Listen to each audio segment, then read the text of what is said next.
한참 세월이 흘렀지만 직접 내 눈으로 보았고 아직도 내 기억이 선명히 남아 쉽게 잊지 못하고 있다. 때는 연말의 겨울이었다. 어느 선착장에서 배를 기다리고 있었다. 추운 겨울 바람 속에서 벤치에 앉아 바다를 멍하니 보고 있는데 문득 주차장에서 이상하게 움직이는 경차가 보였다.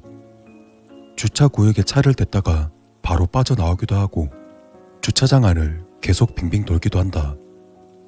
뭐 하는 건가 싶어 계속 지켜보고 있자 내 옆까지 차가 오더니 이내 멈춰섰다. 곧이어 차 안에서 깡마른 중년 여자가 나왔다. 딸인 듯한 초등학교 저학년쯤 되는 소녀와 그보다는 약간 나이가 있어 보이는 소녀가 딸을 내렸다. 그 중년 여자는 딸들에게 자판기에서 주스를 뽑아 주었다. 뭐야, 자판기 찾던 거였어? 자판기를 찾고 있었나 싶어 나는 곧 흥미를 잃고 먼 바다를 바라보고 있었다. 그리고 잠시 뒤 경찰차가 주차장에 들어섰다. 선착장 건물 옆으로 경찰차가 멈추더니 늙은 경찰관 한 명과 20대 초반으로 보이는 젊은 경찰관이 내렸다. 그들은 꽤나 한가로워 보이는 것이 사건 같은 게 생겨서 온 건 아닌 듯 천천히 건물 안으로 들어갔다. 아마도 연말이니까 순찰이라도 한 바퀴 돌면서 시간을 보내는 거겠지. 슬슬 배가 올 시간도 된 것 같아 건물 안으로 들어가려던 참이었다. 주차장에서 타이어 마찰음이 들려왔다. 뒤를 돌아보자 좀 전에 봤던 그 경차가 갑자기 속도를 내서 달려가고 있었다. 바다를 향해서. 마치 슬로우 비디오를 보는 것 같이 경차가 천천히 절벽에서 떨어진다. 그리고 차의 앞부분부터 바닷속으로 사라져간다. 난 그것을 한동안 멍하니 바라만 보고 있었다. 하지만 누군가 외친 차가 바다에 떨어졌다는 외침에 순간 정신을 차렸다. 주변에 있던 사람들이 차가 떨어진 절벽으로 달려왔다. 경차는 뒤쪽만 수면에 내민 채 아슬아슬하게 떠 있었다. 난 어떻게 해야 할지 고민했지만 당장 내가 할 수 있는 것은 파도에 이리저리 흔들리는 경차를 바라보는 것뿐이었다. 그러는 사이 선착장 건물 안에서 직원들과 경찰관 2명이 달려갔다. 하지만 그 사람들이라고 해서 뭘 특별히 할 수 있는 것도 아닌 터라 그저 절벽에 서서 어쩔 줄 모르고 발만 구를 뿐이었다.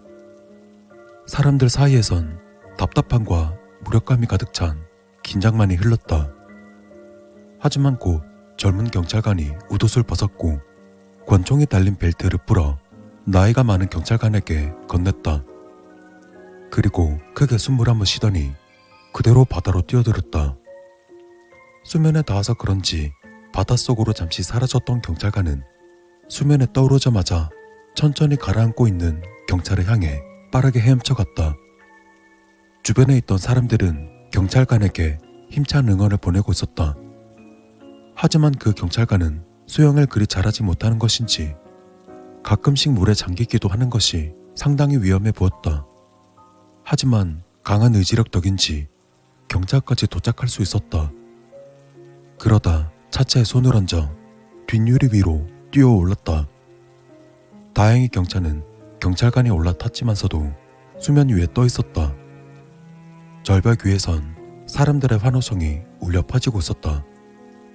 경찰은 창문을 향해 소리치며 차 뒤쪽의 손잡이를 잡아당겼다.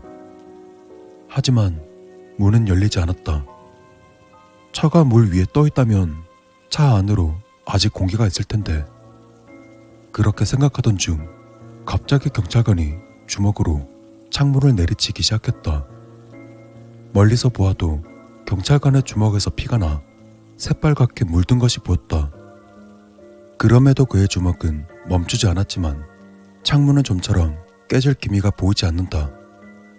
그리고 그때 근처 바다에서 조업을 하고 있던 어선이 차가 물에 빠졌다는 것을 알았는지 빠른 속도로 다가오기 시작했다. 어선이 경차 근처로 오면 모두 구조할 수 있을 것이다. 다들 그렇게 생각한 듯 보였다. 근데 속도 조절을 잘못한 탓이었을까? 어선은 그대로 경차와 충돌하고 말았다. 경찰관은 크게 튀어올라 바다로 날아갔다. 게다가 어선에 부딪힌 탓에 경차는 급속하게 바다로 빠져들어가기 시작했다. 그러다 결국 절벽에서 지켜보던 수많은 사람들을 뒤로하고 깜짝할 사이 경차는 파도 속으로 사라져버렸다. 차에서 밖으로 나온 사람은 없었다.